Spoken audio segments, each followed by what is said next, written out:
Well, okay. So Kelly, should we get started, do you think, or? Yep, I just hit record, so you guys are good to go. Okay, all right. All right, so let's move on to our last speaker for the camp, Bentley Allan.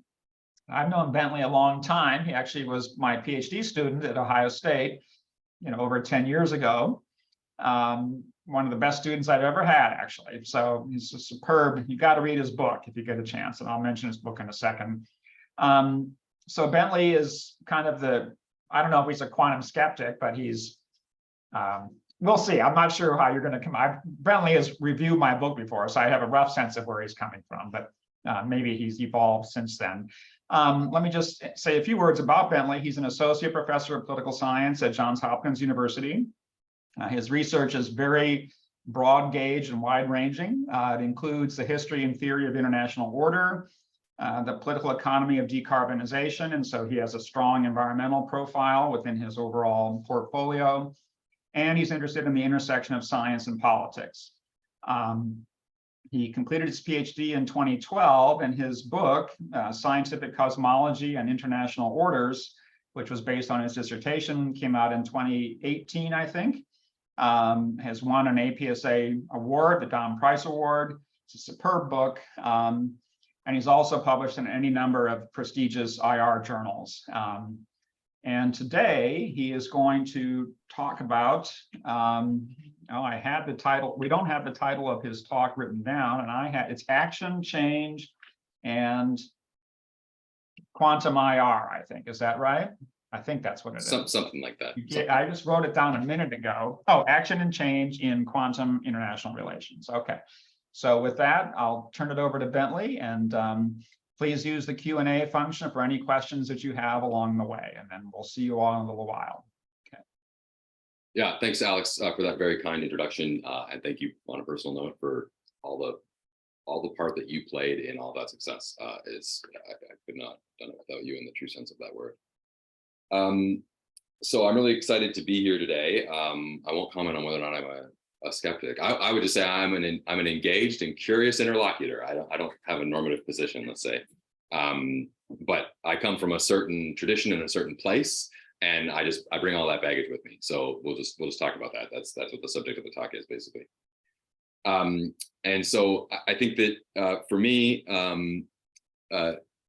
I have this kind of broad title, and Alex commented on how broad the title was. But for me, I think that that's a good way of framing what I want to cover today, which is really what would it mean to talk about change from within a quantum social science. But to do that, we kind of have to start at thinking about what quantum action is in the first place, because for me, action is the engine of all change.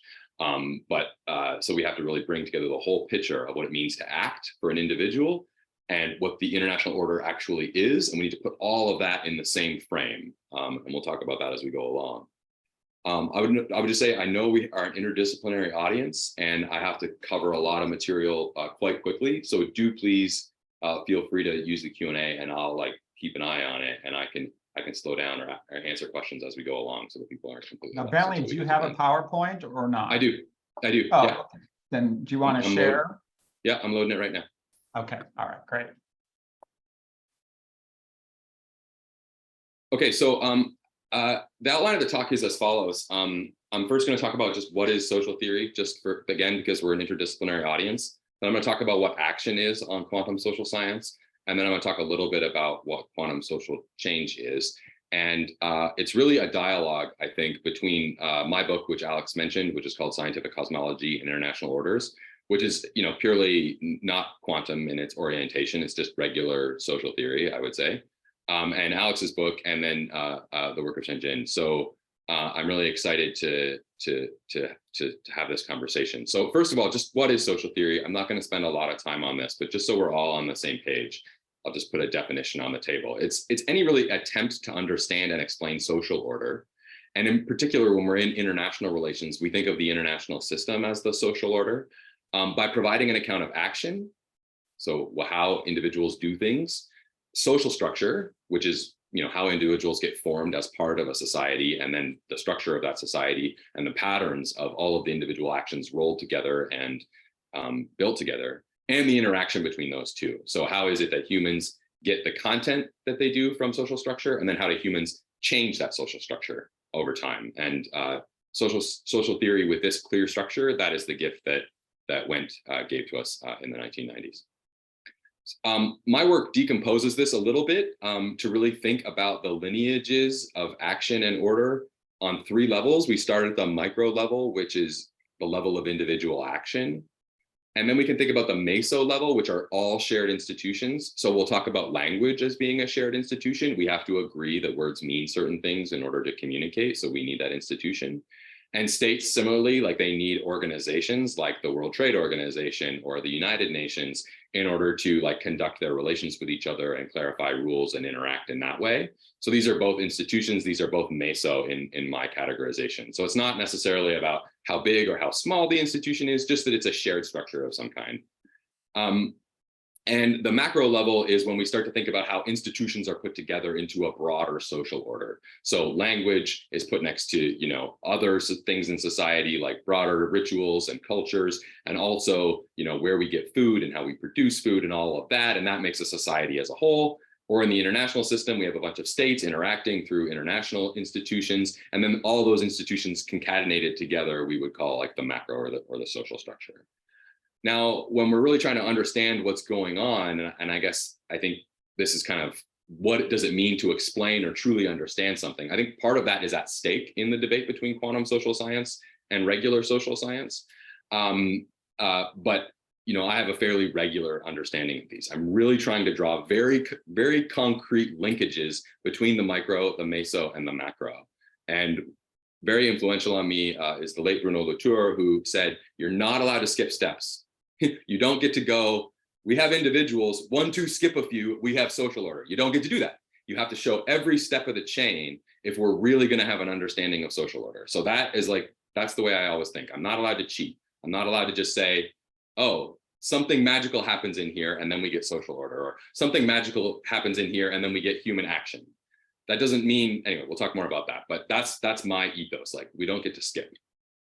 So what's a theory of social action?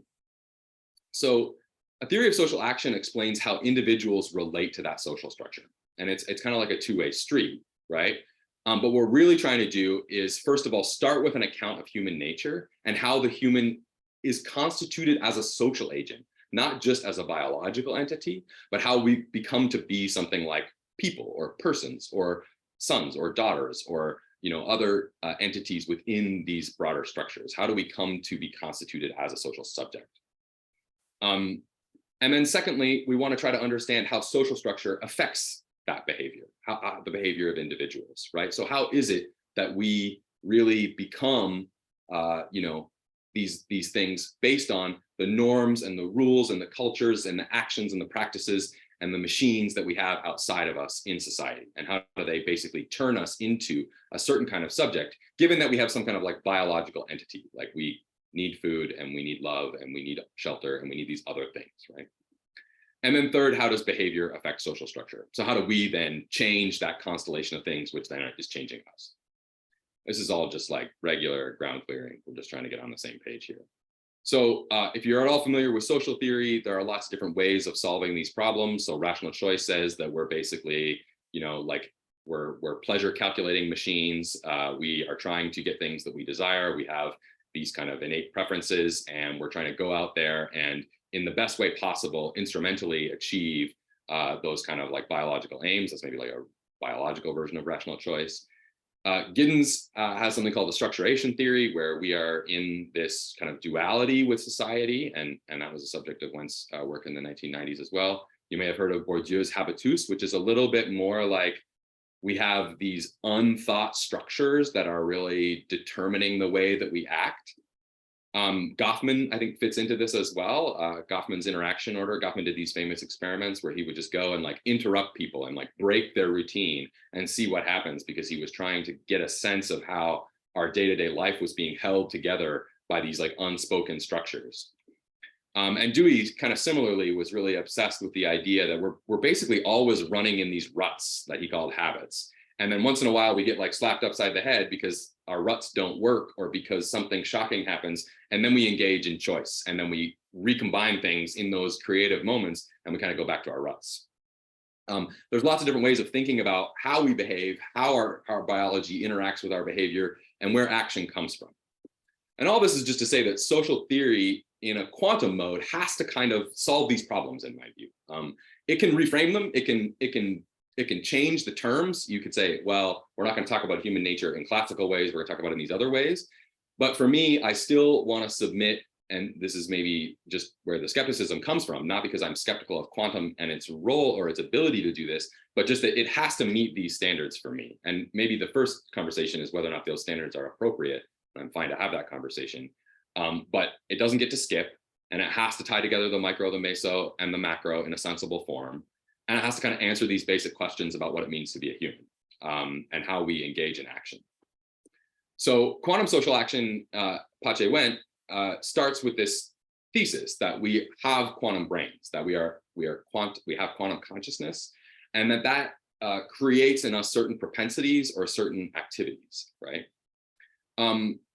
And then secondly, Wendt argues is that we are entangled with one another through social structures. So through these constellations of norms, these broader institutions in society, language being one, but basically I think everything else also that we see in society is what is helping to entangle us, to tie us together into these relations of something like shared consciousness. And then third, social structure, this like macro level, right? So we're going micro, meso, macro, is a hologram of individuals wherein the whole is in the parts and vice versa, right? So that there's this kind of mutual, structuration in Giddens' language, but there's this kind of mutual relationship between individuals and the whole, in which they're kind of like two sides of the same coin, or they're very intimately related with one another. For me, since we're at the beginnings of a quantum theory of social action, many of the questions that I would have are still unanswered, or they're still not worked out. But Wendt has given us at least a starting point in his book, which is quantum decision theory. And my review of Alex's book kind of just picked on this point, and I'll just kind of blow it up here and then state it as a problem for a theory of change. So if I have the argument right, which I may not, it's Wendt's presupposition, maybe not explicit argument, but presupposition, is that humans are acting as if they're doing quantum math. And he makes this argument by looking at Linda the feminist bank teller. So for example, in these experiments, the experimenters can tell the subjects of the study a story about Linda the feminist bank teller, and then they'll ask them, what's more likely, that Linda is a feminist, or that she's a bank teller, or that she's a feminist bank teller? And they'll say, well, it's more likely that she's just a bank teller than that she's a feminist bank teller, which, in terms of the logic and in terms of the way the math works out, it just doesn't work out. So the way that Wendt explains this is that it's a result of the interference property of semantic substates. So if you tell them that she's a feminist first, it's very difficult to see how she could be a feminist bank teller. So we think she's not likely to be a feminist bank teller, but she's not likely to be a bank teller at all, even though, it is just as likely that that's the case. So Wendt explains this as a result of an interference property, right? And so in the way that quantum waves interfere with each other, we have this conflict between these two subspaces, right? That our brain in some way is clashing these two domains up against one another. So on the face of it, quantum decision theory is very good prima facie evidence for something like a quantum brain, right? If we acted in the way that classical theory said that we should act, the way that classical math said that we should act, then we shouldn't run into the Linda the feminist bank teller problem. But quantum decision theory explains that because the math works out differently. And I'll just tell one story about my time at Ohio State. I took game theory at Ohio State, and I took it from Craig Bolden, who is one of the most distinguished practitioners of game theory in the discipline of political science. And at one of the first days of game theory, he held up this book, and it was bird game theory. And it was basically using decision theory to talk about how birds are making rational decisions in order to, advance their evolution, basically, in order, in context with Darwin. And Professor Bolden was using this as a way to say, look, birds don't do math. They don't do math. They don't do quantum computation in their head, but they act as if they do, right? And so I think Wendt's argument is kind of similar. We don't do quantum math in our head, but we act as if we do, because the machine itself is quantum, and therefore it behaves in quantum ways, right? And so this quantum mathematical description should, in some way, refer to an actual reality. And for Wendt, this is consistent with everything that he's argued, since his hair was as long as mine, which is that we should be scientific realists, right? If the evidence says on the surface something should be the case, then we can assume that the underlying entity is that case. So, in the 90s, the argument was international order exists because we can see evidence that it exists. Even if we can't see it, touch it, feel it, it exists. So that's strong realism, that strong sense that if we have a bunch of confirming, evidence at the level of social science, let's say, that means that there is something really there. There's something actual there. And I see that as being like the same kind of argument that we're encountering here with quantum decision theory. But my question, not as a realist, like I'm just not a realist in that way. I'm much more Deweyan or pragmatic, I would say, maybe on the realist side of that group of people, but I'm not a strong realist, I wouldn't say. For me, you kind of got to show it, right? You kind of got to show that Bruno-Latourian chain without skipping in order for me to think that there's really something there, or in order for me to feel that that's a satisfying social scientific explanation. And I'm using these like feeling words advisedly, because I don't think there's a lot more than that in social science. Like we try to always create these objective indicators of whether or not an argument is true or right or valid or robust. And, there's a lot of expert judgment going on in those calls. So I'm just saying this is my expert judgment, that social scientific explanations need to do more than just kind of posit that. So just digging into that, actually, the Linda the bank teller for me isn't evidence of a quantum brain, right? It's evidence of a linguistic mechanism operating. And so Wendt has a different chapter that makes the argument that language itself is a quantum social structure. It's a kind of entangling structure that ties us together. But we're still not all the way to a quantum brain, really, right? This is a fact. The quantum decision theory math working refers not to the brain, but it refers to the way that our actions unfold through language. That's the way I would put it. Not about the origin of that action in the brain. And the other thing too is that the idea of having subspaces, again, that's not a theory that I would place a lot of realist confidence in, right? I would look at that as a pragmatist and just say, this is a language game that theorists in neuropsychology use, which works for them, right? It allows them to go on. It allows them to fit their evidence with conversation that they have to have amongst each other within a rigorous scientific program, right? And this is very Kuhnian, if you want to think about it that way, right? Like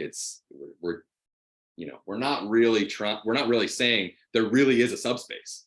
So having a conflict between two subspaces for me is not prima facie evidence that those subspaces exist and that they have quantum properties. So I know I'm in the weeds here, but there is a language game that is played amongst neuropsychologists, and we're using that as evidence for the existence of a quantum brain. To me, there's just a missing step there, right? Language is already a meso level shared practice and structure. So we're not going all the way down to the brain. We still have a gap from brain to language. And the way that we use language conforms to quantum mathematics, but that's a language game about how language works, not necessarily a true mapping of the modules of our brain. And I'll just say, we know so little about how the brain operates. It's kind of shocking, actually, if you actually really think about it. And it's, yeah, I mean, it's just an incredibly complex machine that we know very little about.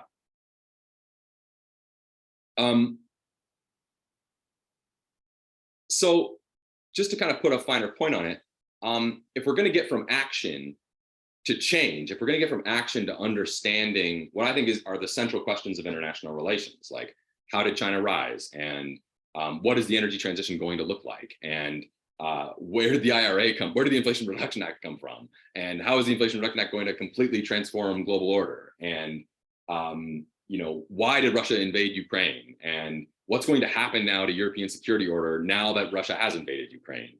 These are questions about change. These are questions about things moving, and these are the central questions of international order for me.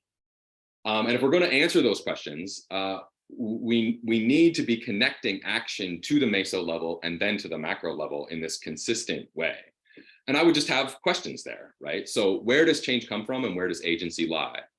Wendt is very clear that part of the motivation of the theory is to give free will back to agents. Agents are in charge of the collapsing of the wave function.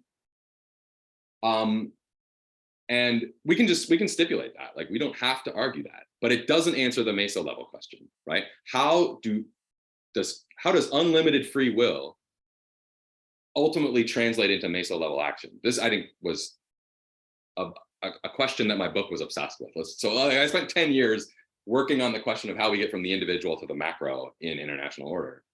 And, so under what conditions are individuals actually able to generate change in institutions? And under what conditions do meso level changes translate into macro level changes? So how do we know that individual free will is translating into meso and macro level change?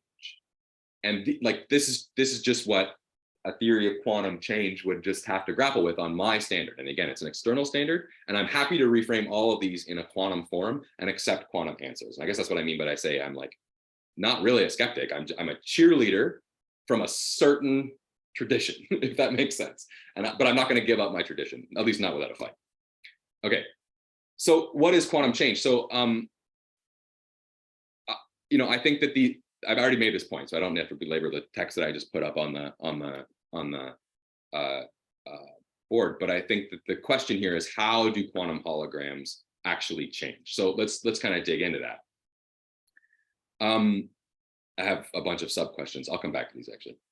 So let's just look at Pan's work. So this is drawn from the paper that I showed at the beginning, and we can see here a Newtonian ontology of individualist things. So we can talk about how basically there are these billiard balls in the world and they're interacting with each other. And then we move from that to a relational universe in which the actual constitution of the billiard balls in and of itself is part of what we have to take account of, right? That actually the existence of the US and China, in Pan's words, like they are themselves co-constituting each other, right? They have a relationship, and that relationship is part of each of the individuals. So to try to bring preformed individuals into a theory of international structure is not going to work, because those individuals are in interaction with each other. And just by existing in a certain kind of way, they're altering the existence of the other agents in that frame, right? So that's the relational ontology. The holographic ontology, to the extent that I understand it, and my understanding is limited, is that within each of the agents, the whole is really enfolded, right? And this is Pan drawing on Bohm's work here, right? Such that the individual parts of the hologram, right? What's the proper term for the parts of a hologram? A panel or a what is it? Parts of a hologram. It needs a much better word than that. It needs a cool word. It needs a cool word. So the parts of a hologram have the whole structure enfolded within them, and they are therefore in a way an expression of that whole, right? But they are also according to Pan's framework, they are also in full relationalist exchange with all of the other parts, which also have the whole within them. And actually, just from a straight, like, how do I understand international order? That makes a lot of sense to me.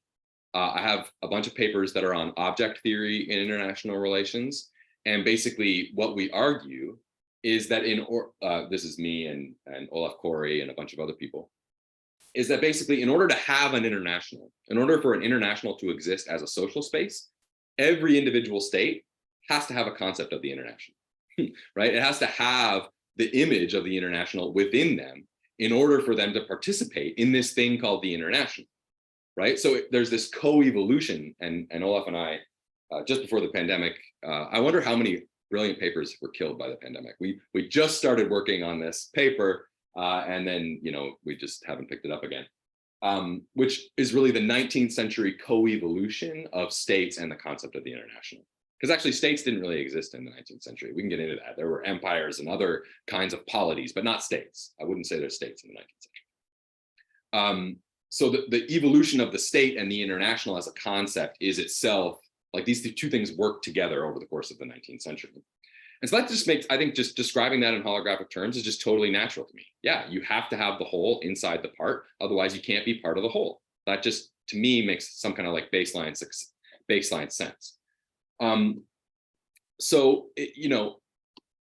States are existing in a sense of mutual entanglement as well. And as then, this is just a logical implication of what I just showed, that as each of those parts change and evolve in some way, then the relations are changing, and then the whole is changing, and then that means the individuals are changing. So I'm just going to refer to this as like shimmering, right? Everything is constantly shimmering because there are always like waves going out from each of the parts that are changing the hologram and then that are reverberating back to the individual. So there's nothing is ever static. We are constantly shimmering, right? But in process theory, so coming out of Alfred North Whitehead, who was very influenced by the quantum revolution, but not to create a quantum social science, but to create a new non-classical theory of how the world works that was proceduralist through and through, not necessarily quantum, but it was inspired by quantum. Let's put it that way.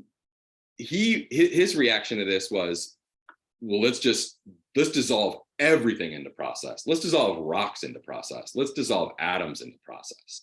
And so everything sort of becomes part of this like shimmering texture that is all interconnected and fully relationally engaged with all the other parts. So that is the way I see Pan's vision of entangled order. And I'm really interested to see his reaction to that and whether I kind of have that right. Let me just state the way that I reconstructed my theory of change, not trying to use quantum language at all. So I just define the international as composed of a bunch of associations that are oriented to the international. So they have a concept of the international, and they're trying to participate in this collective social space. And it could be a state, like a state can participate in the international, but so could a church, and so could a non-governmental organization, and so could I as an individual, as long as my actions in that moment are being staged as global, right? Like when I write in foreign affairs, I am like oriented to the international, right? When I'm having dinner with my kids, I'm like not part of the international system. It's my action that is oriented to the international system is part of the international.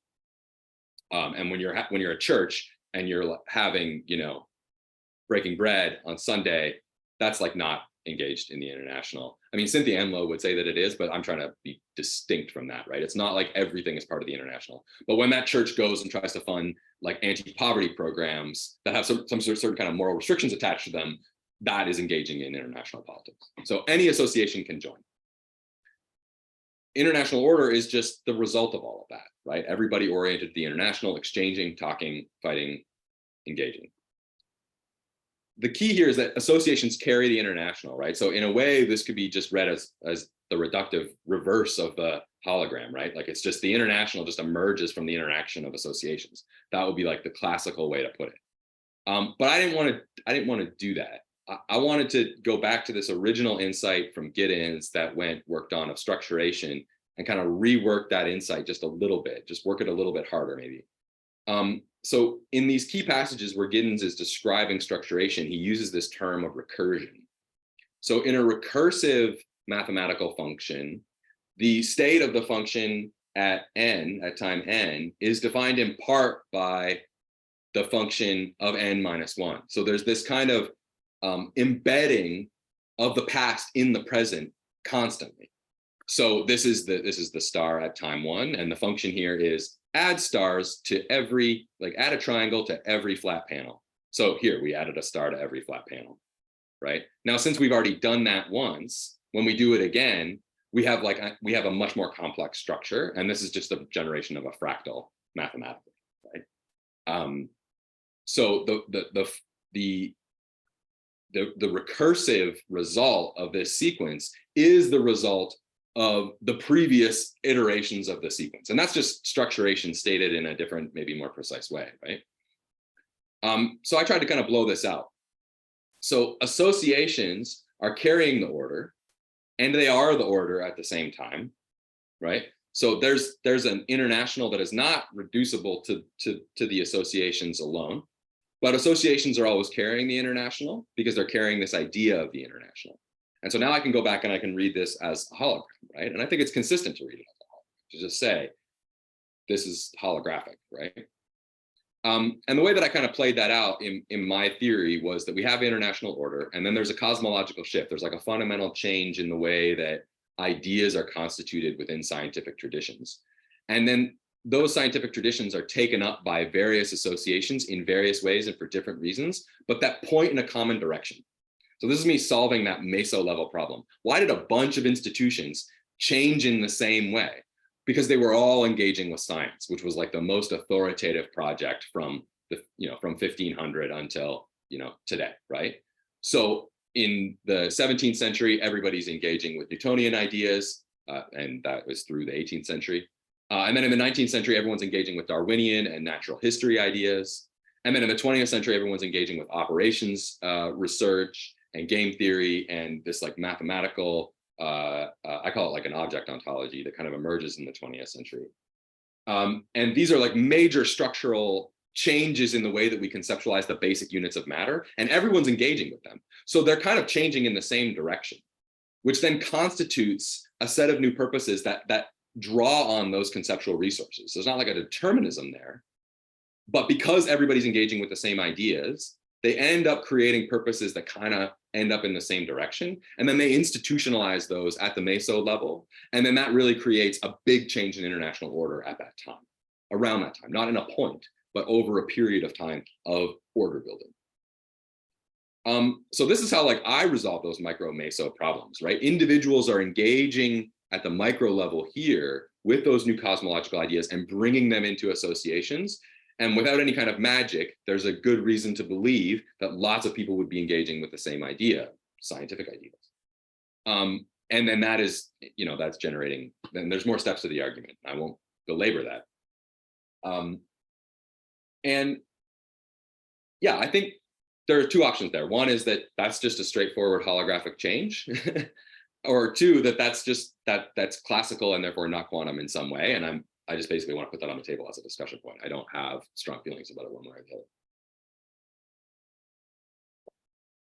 But I want to bring another example because it came to me both because of my present work, which is all on green industrial policy and the energy transition and what the Inflation Reduction Act is doing to world order. And because Pan talks specifically about the World Trade Organization as being a kind of interesting example, and the relationship between China and the US. Sorry, he talks about the relationship between China and US and the rise of China as being a kind of specific example of how we should understand quantum change. So I just wanted to run this by folks and see if you think that it counts as holographic change. So in the classical account, the World Trade Organization is a static international legal regime that's external to China. So China is here and it's a state, and it starts an interaction with the regime. And in the dreams of the designers of the regime, right, the World Trade Organization like acts as this constraint that like holds and like forces China to do certain kinds of things. So this is just like would be the cosmological model in the classical account, right?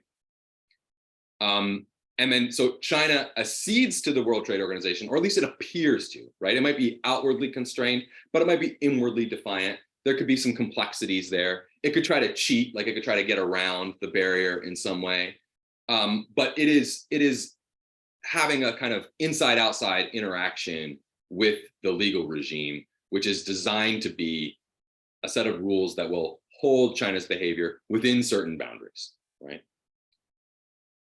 A quantum account would just be very different, I think. It wouldn't be able to describe it in those terms. Maybe it would describe it something like this. The World Trade Organization is a holographic entity that's constituted and reconstituted by its membership, by all the states, right? And it's kind of interesting because all the states in the World Trade Organization have a veto. So they all kind of have equal power, and they all have equal status. And further, the whole premise of the World Trade Organization is that everyone has the same standard that they apply to everyone. So if you give a tariff reduction to one country, you have to offer that tariff reduction to everybody. That's kind of rule number one. And rule number two is you're not allowed to do subsidies or protectionism or in any way do industrial policy in the true sense of like protecting your industry and building it in an intentional sort of way. And it was signed in 1995. So this is what I think of as being like, this is the apotheosis of the neoliberal order. This is the high point of American hegemony. And this is the high point of the hegemony of liberal ideas in the world. They had just kind of systematically crushed a revolt at the World Bank that was trying to resurrect industrial policy ideas. That was put down, and the IMF and the OECD and the World Bank really resumed the Washington Consensus in a serious way in 1995, and the World Trade Organization was like the crown jewel of international order at that point. So it's expressive of all of that, I think. The World Trade Organization is expressive of all of that, and it's a crystallization of all of that. But the World Trade Organization is also in relation to all of those other things that are going on in international order. So I think actually the story of China is different. I think it's really different, and it's really interesting, actually. So first of all, the US forges the neoliberal order. Let's just start there. And the World Trade Organization is created to repress industrial policy. Sorry, I got ahead of my slides there. And China joins around then. And then it innovates new forms of industrial policy around the World Trade Organization. So China didn't stop doing industrial policy in 1995. In fact, that's when it launched its wind strategy. It launched its solar strategy around 2000, and it started doing battery metals in the middle of 2000. And now the famous 100-day supply chain review that the Biden administration did shows its dominance in all three of those supply chains. Some of the subsectors of those supply chains have 80–90% control by China of the global supply chain for critical inputs into these technologies. But it's not just that. They also are really strongly positioned in steel, chemicals, lots of things that are core to the regular economy, not just the clean economy or the new energy economy. So it succeeds in a way. And I interceded this Pascal Lamy quote. He was on a podcast last week, Columbia Global Energy Exchange. Jason Bordoff, who was a big player in the Obama administration, was interviewing Pascal Lamy, and Pascal Lamy said China didn't violate the WTO. Like, China built all of this within the formal rules of the World Trade Organization. The World Trade Organization was just insufficiently stringent. That was Pascal Lamy's argument. And sorry, if you don't know, Lamy was the Director General of the World Trade Organization during China's rise. So he has a vested interest in making that claim, but I don't think he's wrong. I actually don't think that he's wrong. They obeyed the letter of the law in many ways, or at least they did stuff that could not possibly be proven underneath the constraints of the World Trade Organization or underneath the dispute settlement mechanism of the World Trade Organization. And besides, the US didn't care, and other countries didn't care. They were just like, well, we're getting cheap stuff, so great. And just not really noticing the industrial power that was being built, or not caring about the industrial power that was being built. So the story for me is actually that China, when it did industrial policy, it didn't do it in the way that Japan and Korea did it. It didn't build a super powerful single ministry that then disciplined the firms and told them what to do. Instead, it used all kinds of interesting market mechanisms. It like created credit markets for EV manufacturers, for example. It indexed the performance of domestic firms to external firms. It invited those external firms in as a way of creating competition with those Chinese firms, but it just created an incentive program that the domestic firms would benefit from more. This is a great example of this is the credit trading program in the EV sector. So Tesla makes tons of credits on the Chinese system because it sells only EVs, but only Tesla and the domestic Chinese manufacturing were selling only EVs. VW, Ford, like these other companies that were trying to break into the Chinese market, they were selling ICE vehicles and EVs, and so they were disadvantaged. So Tesla and the domestics were basically pitted against each other. And that was them using very strategically and intentionally Tesla as a way to teach and discipline those domestic firms how to build an EV. And now they're just straight up competitors. And in many ways, they're cheaper than Tesla. And Tesla is doing a contract in the US with the biggest Chinese battery firm. So we have this kind of emergent, interesting thing where now the West has to catch up to China, right? So China used the institution and flipped it. And then basically the advanced economies now, the IRA and the European Battery Alliance, and Canada has a Made in Canada plan. Australia's got an industrial strategy. The UK has industrial strategies in each of these areas. South Korea has a new Green New Deal and a battery planned $60 billion for its domestic battery production industry. They're all reacting with industrial policies of their own. And in many ways, they're learning from China's innovations in industrial policies. So telling this in a quantum story, China changes the World Trade Organization by coming into it. It comes into the World Trade Organization and it innovates. And because we can put the World Trade Organization up in this like international frame, right? It's part of international order. China's ascension to the World Trade Organization is changing that whole order. And that whole order is being reflected back into each of the individual members. They realize that the rules have changed just by China entering the World Trade Organization and then innovating around it, right? And then also changing all the structures of Ruggie would call them transactions and flows, like actual movement of goods and services throughout the global economy is being rerouted because of China joining the World Trade Organization. So the order around the World Trade Organization is changing. And you could say, oh, the World Trade Organization is staying static. You could say that, right? But in a holographic account, it's being changed by that. It has changed. Its purpose is different. The way that you run the rules are different. And it itself is fundamentally different, but so are the other states, right? The US is not the same after China joins the World Trade Organization. And neither is South Korea or Germany or the UK or anything else, right? So there's this broader story in which the holographic account really helps us like move between the international, the whole, and the parts in this dynamic way that I think I quite like. And that even though I worked this story out completely in my classical brain, and even worse, like I just worked it out without any IR theory at all, which goes back to one of Alex's favorite questions, which is like, what is IR theory for? If we can grapple with the world's biggest problems without IR theory. But now that we have the theory, it then does allow us to see something more rich or more deep is going on, I think, than just the straight account of like, well, here's the linear way in which I tell the story. I'm interested in whether folks agree with that or whether I've conveyed it with the power that I think it potentially has, or at least the power that it had in my head earlier this week.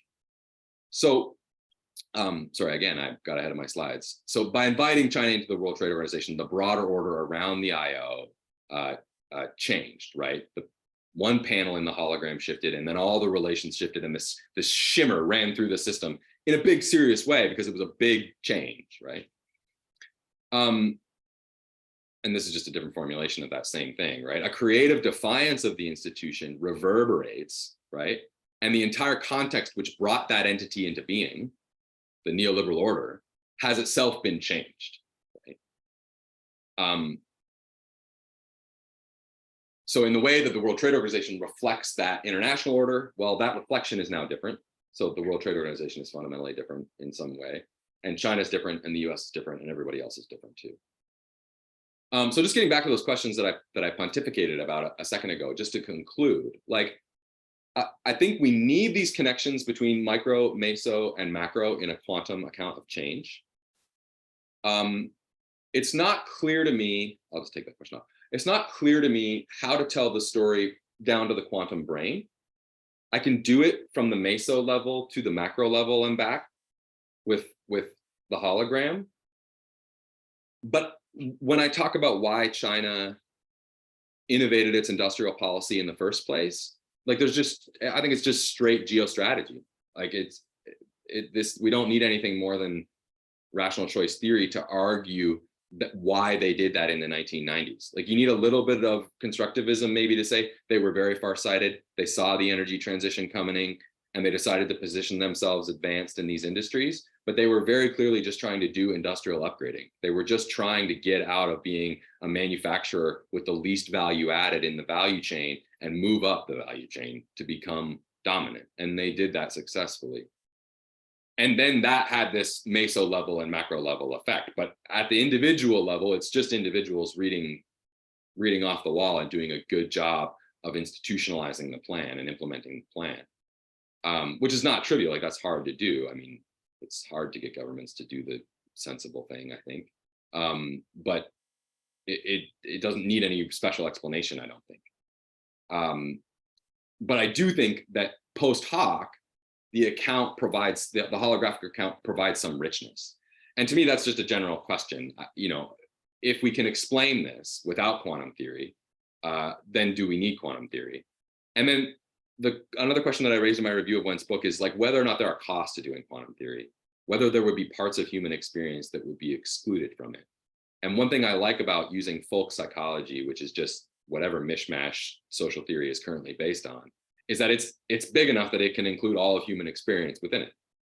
And so if we're going to use quantum theory as the basis for social action, it has to be big enough for all of human experience. Like it just has to be. And I don't know how to do that without it being non-formal. I don't know how to do that without it being folk, and therefore open to literature and poetry and all these other things as part of it. So I'll just leave you with like what I think Whitehead would say, which I think Whitehead would say, we should do social theory with science, but not under science. We shouldn't like try to do social theory in a way that is faithful to quantum physics.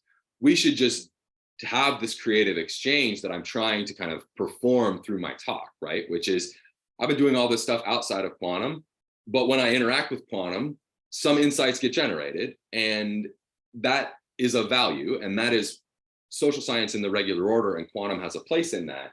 But I don't want to discipline quantum social science to rational choices vision of math or quantum's vision of math. I would rather just have it be an open texture, yeah, so that it can be big enough for all human experience. Okay, I'll stop there and really look forward to the discussion. All right. Well, thank you, Bentley. That was terrific. I have so many things I would say, but I can't take up the time, so I'm going to defer to the audience.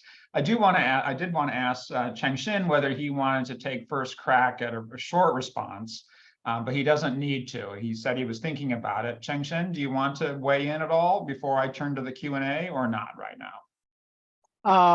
Thank you, Alex. Yeah, thank you, Bentley, for a terrific talk, and also thank you for engaging with the quantum holography framework.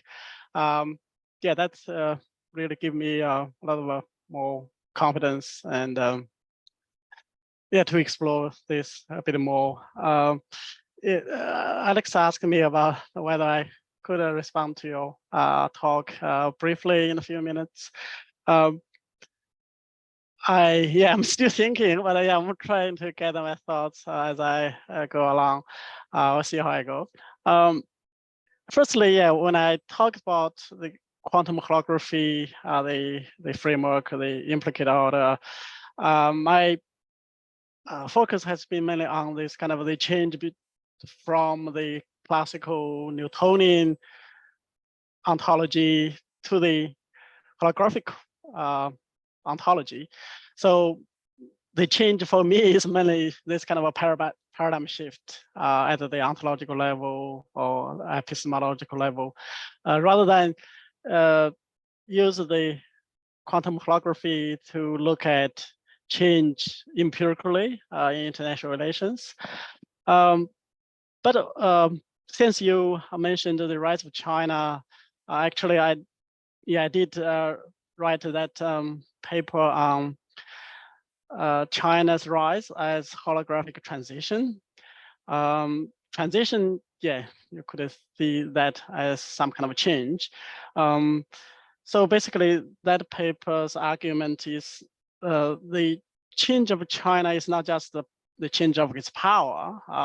We have, yeah, most IR scholars have focused on the change of power of China, become bigger, more powerful. But my argument, its change actually is a kind of a holographic transition. Let's say previously China was in a different hole. The socialist bloc has had the ideology that was the communism, socialism, the central command economy. But in the 1970s, 1980s, China was gradually moving to a different hole, if you like. Deng Xiaoping once famously said that he observed those countries who were closer to the United States become richer. So he wanted China to do that as well. So Deng Xiaoping basically decided to open up, reform the economy, and to get closer to the whole of the United States. So under the influence of the United States, even the influence of neoliberalism, China was able to transform itself. So China changed itself in that way. And a very famous scholar of Chinese Communist Party history, historian on Chinese Communist Party, wrote the famous line that China very often resort to changing itself in order to change the world. And you mentioned that as well through the example of the WTO, how actually China basically enfolded the whole, shift the different reference point of the whole, look to the West, and began to change itself. And that change allowed China to develop, to grow its economy, to transform its society in so many ways. And that change also allowed China to become bigger, more powerful. In a way, its role in the whole has also subtly changed. It's become some kind of a quasi-whole, so that other countries could not ignore the influence and impact of China. So other countries decided to respond to China in industrial policy or in trade policy and many other aspects as well. So other countries began to enfold China's experience or ideas. So I'm not sure whether this could help unpack the reason why, how to explain this kind of change through this holographic perspective. I'm not sure whether how quantum this is, but I think this really helps me to think about the how to account for change through this particular perspective. And also just a quick point in response to your talk about whether social theory should, with science rather than under science. Of course, whether we are, I think in one way or another, maybe social theory is always tied up to science, whether it's classical physics or quantum physics. So in a way, the scientific influence is always there. And also, we don't have to always follow quantum theory because in quantum theory, there is the room for classical world. And the classical physics is seen as a limiting case of quantum physics. So the quantum classical, it's not a dichotomy.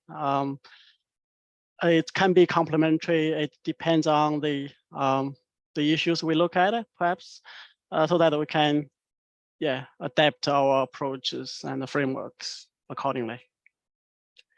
Thank you very much. That's terrific talk. Thank you. Zhengxin. So Bentley, do you want to, well, we could go to the questions and then you can kind of cycle back, or we can respond immediately now. My inclination is to get some questions on the table. Yeah, we can do that. Okay, I'll just make a brief comment on Zhengxin. Another example of changing yourself in order to change the external environment would be Gorbachev and the end of the Cold War, which is a fantastic example of self-transformation. Now, of course, it didn't work out for the Soviet Union so well, but that wasn't the plan. The other thing I would say is just on the whole issue of the two accounts that you set up, Bentley, one thing that you didn't mention is that in the quantum theory, the whole notion of causation is very problematic. And how one thinks about change then is going to be not in a causal way, at least in the traditional sense of causation. And I'm not sure how one should think about change. But I think that might be an important difference epistemically between the two different approaches and whether or not causal categories are relevant at all. But I'll leave it at that. So Joyce has her hand up. I just want to see what I've got in the Q&A. Okay, well, it's some of the same people, but that's okay. So Joyce, why don't you go and then I'll take some questions from the Q&A. Thank you, Bentley. Thank you. I think I agree with the challenges and like skeptical thoughts. Actually, it's very useful. I have so many comments, but I want just to pick a few. And also because I couldn't attend this afternoon session because I have other obligations, but I will bring a few. I want to first clarify for one thing. That's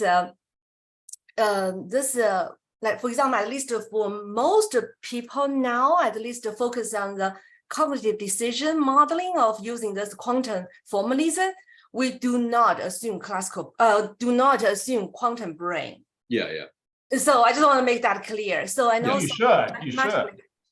yeah, I should. Yeah. Yeah. I just don't know. Some people are more committed to one or the other, but at least this modeling formalism, as you said, in your talk, doesn't require a quantum brain. Just like, okay, maybe a simple analogy is that we can do all the modeling and simulation of this quantum behavior cognition stuff we have been studying using our classical computational software without a quantum computer at all. But of course, you can do using a quantum computer. But anyway, I'm open to those kind of stands because I just don't know. And we don't know. We don't have data, in my opinion, to know what's going on. But anyway, I just want to point out that. And second, I want to also just in general, saying again, using maybe analogy of the quantum mechanics, and thank you for being a cheerleader. That's very kind. But even when we develop those kind of models, just in the fields with a very computational intense fields of quantum modeling and decision modeling, much more empirical testable in a way. Of course, there are criticism and skeptical views from all kinds of direction, like neuroscientists and people with the model can explain the phenomena well, one of the phenomena well, and post hoc, like now, even whenever we found abnormal data in the data, we finally found or collected data ourselves and did a nice quantum explanation. Of course, there will be competing models saying, hey, I can just relax what I did using my classical way and say, hey, I can do the same.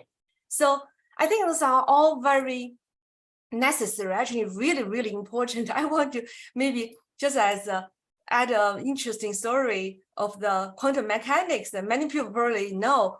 One of the most cited paper in science, in human science research is, of course, this famous paper by Einstein, Podolsky, and Rosen. This EPR paper is the most studied paper in human history, science paper. So it was right. I think the New York Times, this magazine, introduced this idea, was saying, hey, Einstein attacked quantum theory. Exactly.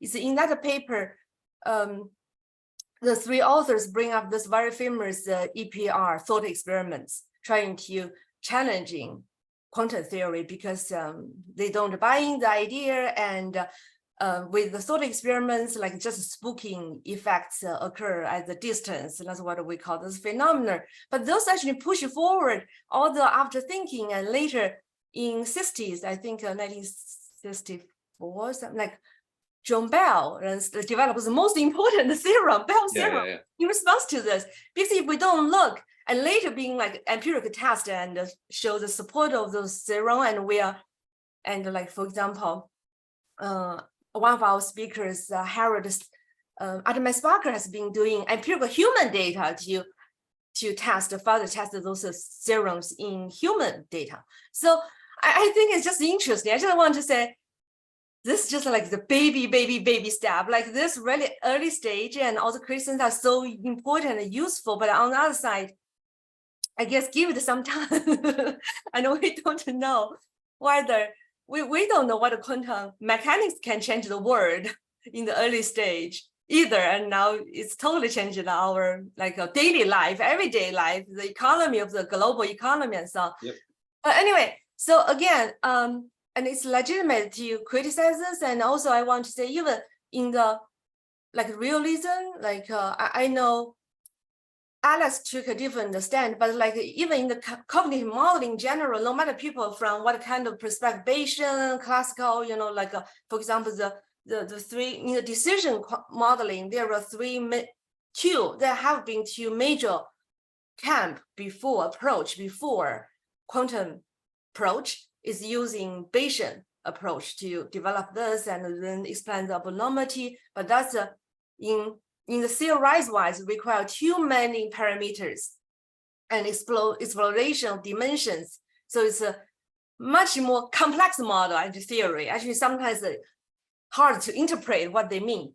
And the second is that second approach for the formal computational approach. And another approach is like heuristic or toolbox approach. It's like we have different heuristics to deal with the different situations. But sometimes I think then we have this quantum approach, which showed a lot of the advantage compared to maybe this two in some provide a coherent, more like upfront understanding of all kinds of normal or abnormal phenomena observed in human data.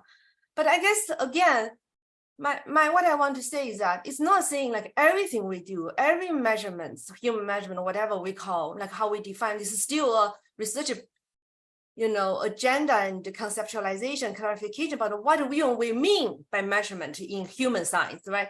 So, and as even more complex as this social state level or international relation level. So I think even at the individual cognition level and decision level, this is so well defined field of questions and so well developed models with competing models.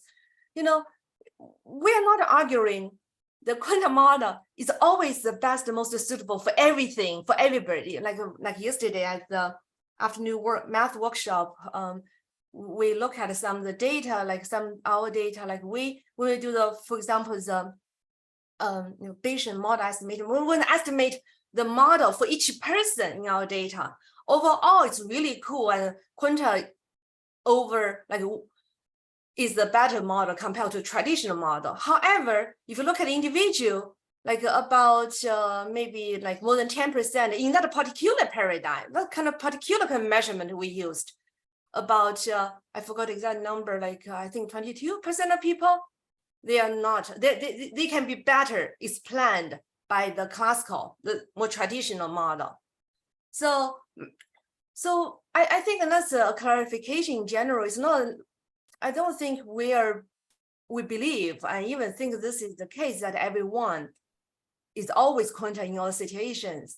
And it's just in certain measurement, certain context, quantum formalism is a better way to theorize, to formalize, to test the theory, and to test our understanding about the phenomenon, or predict the phenomenon. So, and then go back to the challenging about social level data and analysis and theorizing. So I'm not expert with international relations, those theories at all. But for example, the interesting example you presented there is very interesting. I feel like, of course, the concepts are really, so I guess my question is this: without formalism, is quantum necessary? I don't know, but I guess it does provide some interesting, maybe conceptualization of this phenomenon, like in Professor Pence talk earlier as your example, Alex has mentioned in his book. But I was wondering, even for example, you presented, do you even can compete quantitatively deficient the different whatever conventional model you have right now? That's my question. I just don't know. It's not a challenge, it's like my question out of curiosity. I guess if we can specify, formalize our theory to that kind of level, then we can think about the ways to see how we formalize using the quantum formalism and see how whether data can separate which theory or which formalism works better in which kind of context.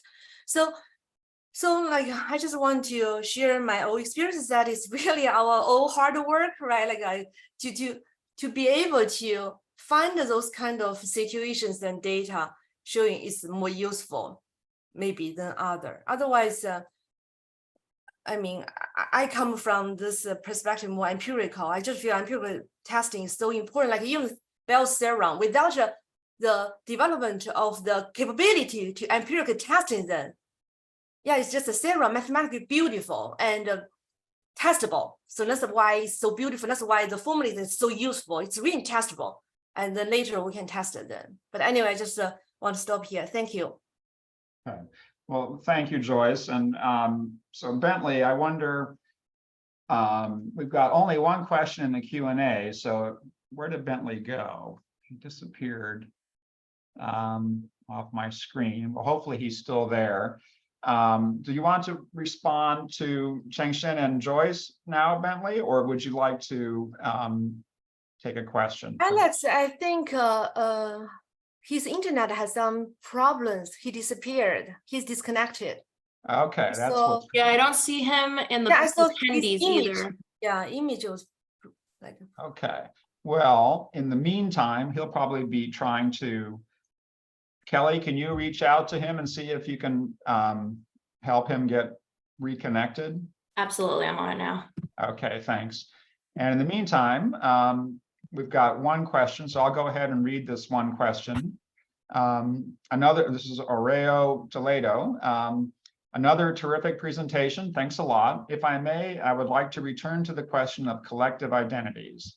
From a quantum perspective, how collective identities are constructed. For instance, how do groups such as Al-Qaeda or Boko Haram get together? I'm aware of the answer from an essentialist, ethnic religious traits, and non-essentialist perspectives, antagonistic relations, for instance, but I would like to understand more from a quantum social science perspective. My immediate response would be that it would fall into the non-essentialist category, and it might be a version of that, but I'm not sure. But without, I want to.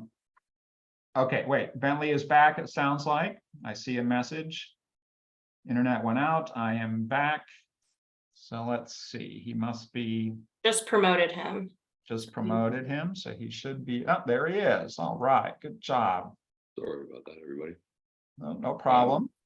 So do you want to respond to Chengxin and or Joyce up front? I think it was not a bad time to drop out, actually, because there was questions on the table already. So Joyce, thank you very much. I'll start in reverse order. So I really like that idea of, like, what you just said as an offhand comment, that a quantum computer is not necessary to do quantum math. Like, you can do quantum math on a classical computer. So I think that's kind of instructive for me in that it helps kind of set up also what my baseline is from a pragmatist scientific perspective in terms of the philosophy of science. Like, the math can work without there being anything different underlying the hood, basically. May I add quickly to this point? Yeah. Actually, I forgot to mention, I want to, maybe I'll get the exact reference and put in the chat for everyone who are interested.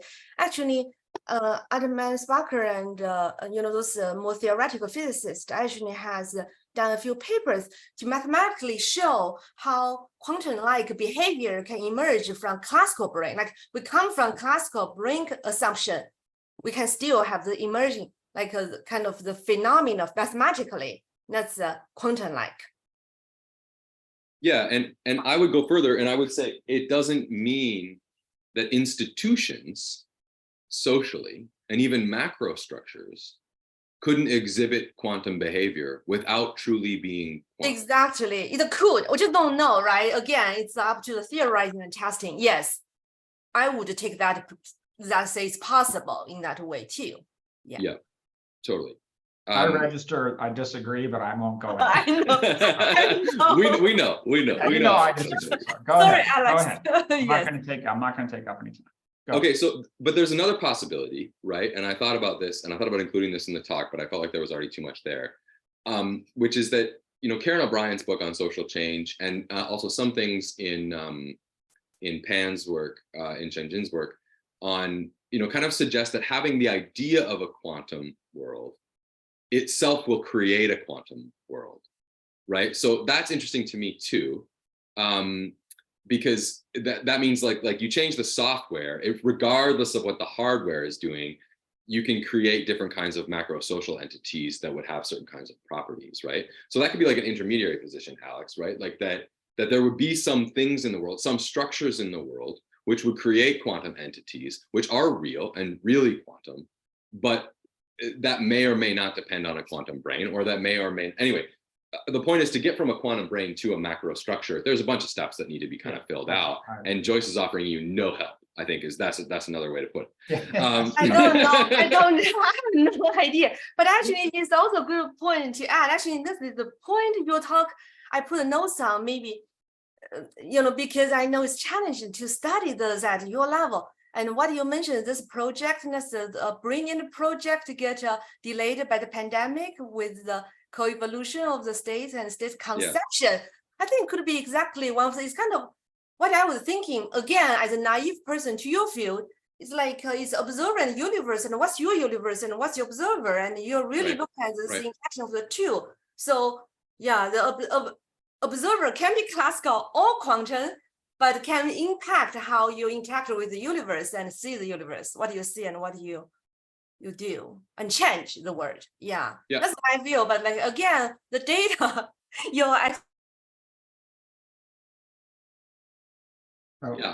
I think that I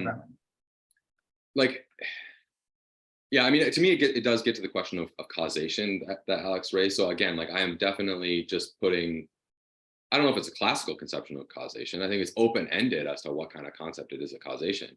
But I think if there's no causation, there's no science. Like I just don't understand. I wonder what Joyce would say about that. Like it might not be classical causation, but there are clearly effects. And like, what is causation if not there is a cause and there is an effect? And like that's what a quantum model describes, right? It describes causes and effects. Like the Podolsky paper, the EPR paper, part of the reason why it was so successful is that John Bell turned it into a causal experiment, and then he proved that the causation runs in this particular way. Did he not?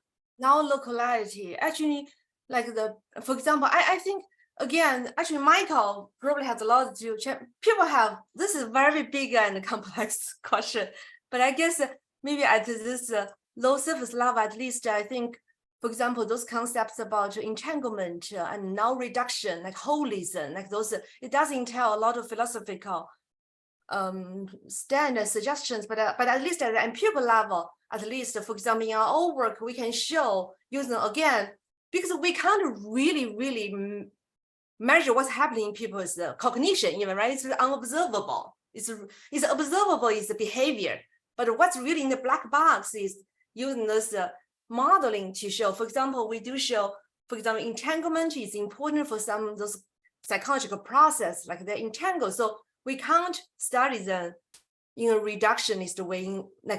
So it's not a one cause other.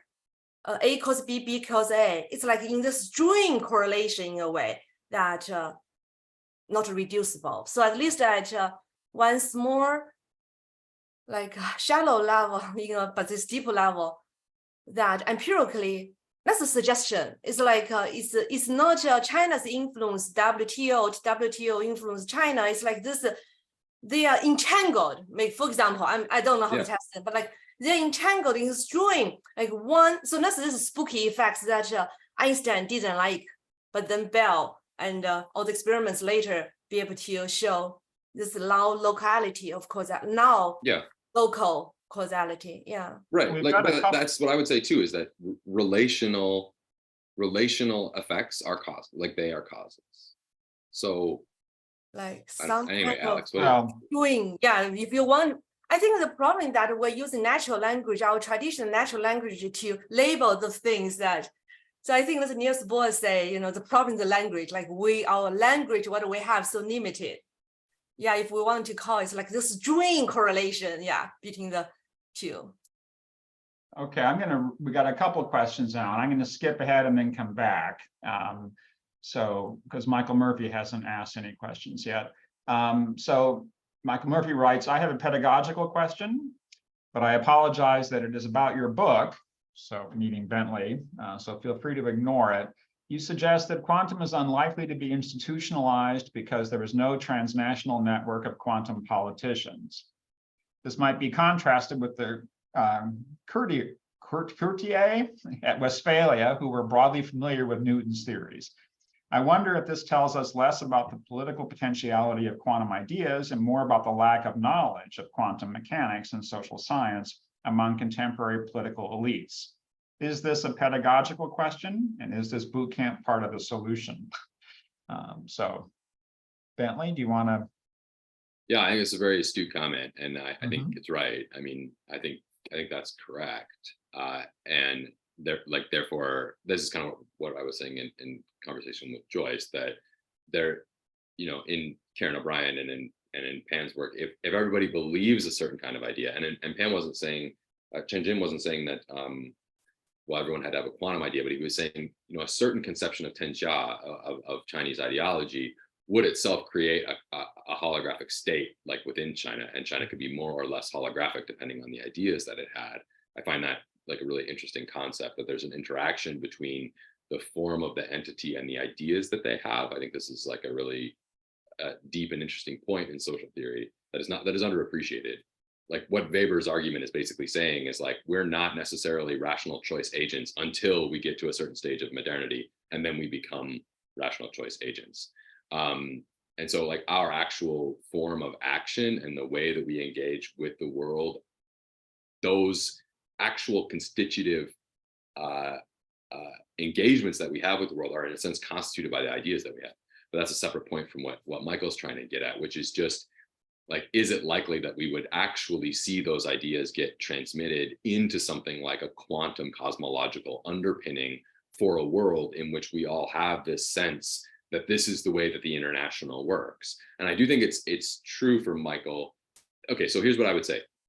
Currently, I think the dominant ideas that are running into the system are ideas out of technology and engineering about how we conduct the energy transition, like how do we make hydrogen and how do we install solar panels and supply chains and all that. And that's all very modernist, and it's all very much coming out of the same milieu as the middle 20th century modernism. So it's a kind of a reinforcement of that. And then there's also this ecological strand, the Anthropocene, and these entangled relational ideas that have different kind of cosmological resources to them. And they are kind of emerging as like a minor tradition or a minor force within the international, because both of these are being drawn up constantly by action. So the question is, what quantum ideas would be constantly drawn up by action that is indispensable to the international system and its operations? And so many of the things that quantum has done, which are revolutionary, are like hidden or black boxed, right? Like the way that lasers work inside your phone. So those things exist, they have transformed the world, but we do not need to know about them or engage with them in order to operate at the level of world order. So just to put it back to Michael, the answer would be, we would expect that quantum ideas would become a key component of the cosmological foundation of world order when multiple associations need to engage with quantum ideas in order to do the kinds of things that those associations are trying to do, whether that's survive or help other people or whatever. So yeah, I think that's the way I put it. Here's the false consciousness question, though, Bentley, because, but well, maybe we've already been there. And I want to let's back up a second, because I skipped. It's over. false consciousness, but just because something should be the case doesn't mean that there's a meso level mechanism to make it the case. And I guess that's the skepticism that I'm trying to put on the table, right? Is just tell me a story about that meso level mechanism and how it goes. And that's what I would say to Karen, right? Like, that's a great theory of social change. How are you going to convince 4 billion people that it's true? Because I would just say that you may have this. I mean, I agree with you about the gaps and the problem in the gaps in the chain have to be filled in. I would say that on the classical side, you have exactly the same problem.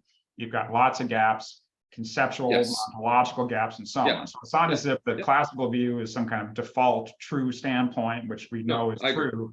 It's just as contested in a sense. Right. But I guess what I would propose is that we have folk social theory, right? And we get inputs from wherever they come from. And it's okay for folk social theory to not be perfect, but the point is not that it's hegemonic, but that it's plural and messy, and that therefore that it has space for quantum ideas to interact with other forms of ideas. Like that, just like if I was in charge of social science, that's the way it would be. Mm-hmm. And we'd use rational choice when we needed to. And I mean, whatever, this is your vision of social science. You taught me this. I'm just spitting it back to you 15 years later. Let's go back to the list of questions, because we've got a couple. So the one I read while you were away with your internet down. The ideas, yeah. About identities. Collective identity. How are collective identities constructed? How do groups like Al Qaeda and Boko Haram get together? There's essentialist and non-essentialist. What would be a quantum perspective on this? I think that's a question for you. I mean, seriously, like, what do you think? Well, I think Like, it how would do you be, play that out? well, to me, I mean, even though I'm an essentialist, and strategically, I think at the end of the day, any quantum perspective is non-essentialist. It would have to be. I don't have an actual story about, but an empirical question like this, you've got, even if you're going to approach this from a quantum perspective, you've got the metaphysics and all that of quantum theory. You've still got to fill in a lot of the content empirically to sort of begin to tell a story that could actually explain something. So a lot would depend on what kinds of considerations you brought in. But to me, it would be some kind of non-essentialist argument. But I don't know how that would look. Yeah, I mean, it would be non-essentialist. I mean, the way I would tell it in like my object theory or something would be that, somebody has to create the idea of the identity, right? And then people have to invest themselves in it. And we could describe that in holographic terms, right? That they are kind of importing that identity into themselves as a person and therefore reflecting it back at the macro level. But I would say that's very consistent with the way that social theory without quantum would describe it. Yeah, I guess, to me, the collective identity question is really the question of what is a collective identity? Is it really just a bunch of separate individuals who happen to believe that they're all members of a group, but that's still reductive in the end? It has to be maintained. Versus something that's truly non-reductive. And that would be the more quantum story, which would be a fusion of identity, really, as much as anything. And so, right. I think in social theory, I would be like, I'm a radical constructivist in the sense that I think that nothing gets to exist that isn't maintained. So nothing collective exists at the meso level if it's not intentionally maintained. So there's no such thing as an accidental identity, or there's no such thing as an identity that power isn't injected into on a regular basis in order to hold it as an identity, right? Like if you went to the territory of France, right, we could go there and we could find millions of people living completely outside of the French identity, right? But they're excluded from this national narrative, which is held up through power, right? And the historical construction of the French state and yada, yada, yada. Like, give me any social entity, I'll give you a story about how power was used to maintain it and construct it. And I think that's the kind of view that you get when you adopt Latour's dictum. So like that you're not allowed to skip and you're not allowed to just like magically assume things exist. You get this like kind of radically non-essentialist view. And so I guess that's helpful in saying that my reading of quantum, it is radically non-essentialist, and it's helpful in supporting the view of the radical non-essentialists because it makes this inside and outside relation kind of foundation, right? That we are always kind of refracted in, through, and in conjunction with the representation of the whole, which I think of as being indispensable to all social action, that there has to be some kind of external object that we are all oriented towards, and it takes work to make people focus on this thing as opposed to whatever other thing they might want to focus on in their everyday life. Okay, so we've got 3 questions in the Q&A with about 6 minutes to go. So why don't we go through those relatively quickly? And I'll start at the back with Ava King, who I don't believe has asked a question before. Should we be considering quantum and classical as warp and weft, where the combination of the two support and create structure? Cognitively, we are building our reality through a combination of our thoughts and senses, where they are constantly interplaying to form another reality. Yeah, that's really well put. Mm-hmm. Yeah, I think I never knew the phrase was agree with that. warp and weft. I've learned that too. So you don't want, there's no comment, you just agree? I mean, I think that's the way I see it. Like, I think that would be my vision, right? I don't think that you necessarily agree, but I think that is what I'm trying to articulate. Okay. Then we have Philip Ellison.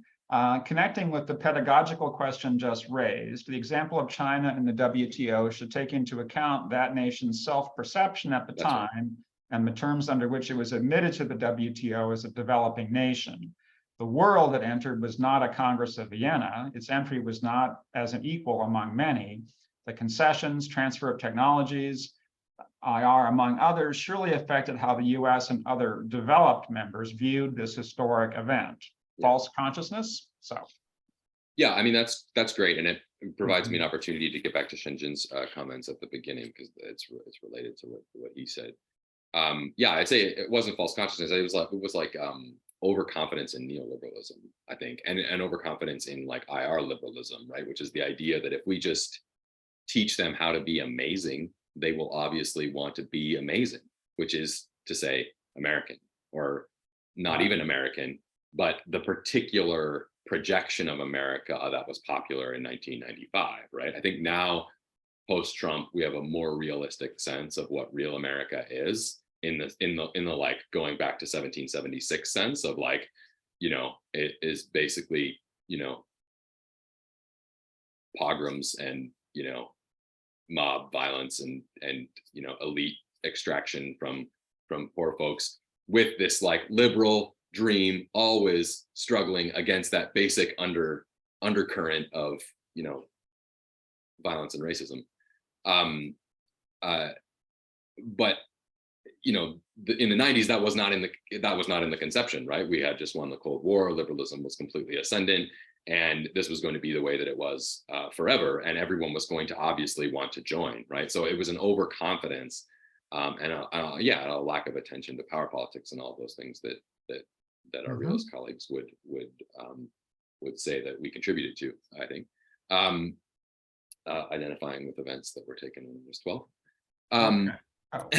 So, but to get back to Chen Jin's point, I think that like his way of thinking about the interaction of the US and China, and how states are always forming their identities in distinction to other states, I think that strikes me as being, yeah, that was the key insight of Alex's and Ted Hopp's and other folks in the 90s. And it sort of strikes me as like, that's foundational, I think, to what this alternative vision of IR is. And it totally makes sense to use that as a starting point to develop holographic IR, but I think we just got to fill in those gaps. Okay, I'm going to focus on the people who have not asked a question before.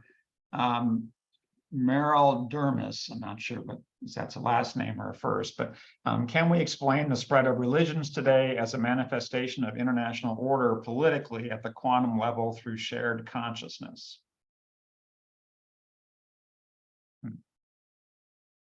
Yeah, I definitely think of religion and ritual specifically as a way of forging like true collectivity, right? Like true togetherness, both physical and spiritual. And therefore it's a very powerful force of identities. But they're and I'm sure that exclusionary. Not necessarily. Well, they allow everybody else to join as long as you accept the terms that we've already got, right? Well, I mean, it's not democratic. It's not democratic, but you know, I would say the evolution of mainline Protestantism in the United States looks a lot like, I don't know, it looks a lot like the evolution of social science. Like Abbott, you know, his theories of basically how groups just continue to fracture until everybody can find their place within it. I mean, religion has that character to it, I think, that it does continue to break until everybody feels that, at least temporarily, that they can express themselves fully within that collectivity. Anyway, I don't know how to answer the quantum parts of these questions. I just want to turn them all back on you folks. I want to talk about them, but I don't have a way of telling that story myself. Yeah, well, I'm not sure I do either. So we're almost out of time. So what I'll do is I'll just read the last two comments that I've got, which are this is really a comment from KM. It's a technical question. A known way to classically verify quantum information is to keep running the same quantum circuit and record the number of times one gets the same results. This implies that any putative classical institution could test a quantum property of another putative quantum institution. Do you suggest that this could be done by institutions in this way? I would need to hear more. It sounds like a very interesting question. I'm not sure I understand. It's a technical question. So, okay. And then the last one I'll read from Drinka again. It seems as if some of the convergences are obvious, quantum classical, when dealing with social injustice. On the one hand, the Bourdieu theory on habitus could be understood as quantum, but on the other hand, the fact of reproduction of habitus at one social strata cannot be understood only as false consciousness. Could you elaborate more about this, please? There's a lot one could say about that. For sure. Yeah, it's not only a false, even I would say it's not only a false consciousness. There are structures of power in many ways that are sort of holding things in place. But false consciousness, I would say, is part of it. But even if you have true consciousness, you may not have the power to change anything necessarily. So, but we should stop now because I just wanted to thank Bentley for a very stimulating session, a nice, really nice wrap up for the discussion. Catherine wrote in, and thumbs up on the emphasis on causality. Okay. Thank you, Catherine. So we'll come back in half an hour for our 1 hour open session from 1 to 2. And that's just a seminar meeting style format. And it's just very laid back. And if Bentley, if you can make it, that'd be great. A lot of our speakers have been able to come, but not everybody. So it's your call. But thank you again. And it was great seeing you. So Great seeing you too. Thanks, everybody.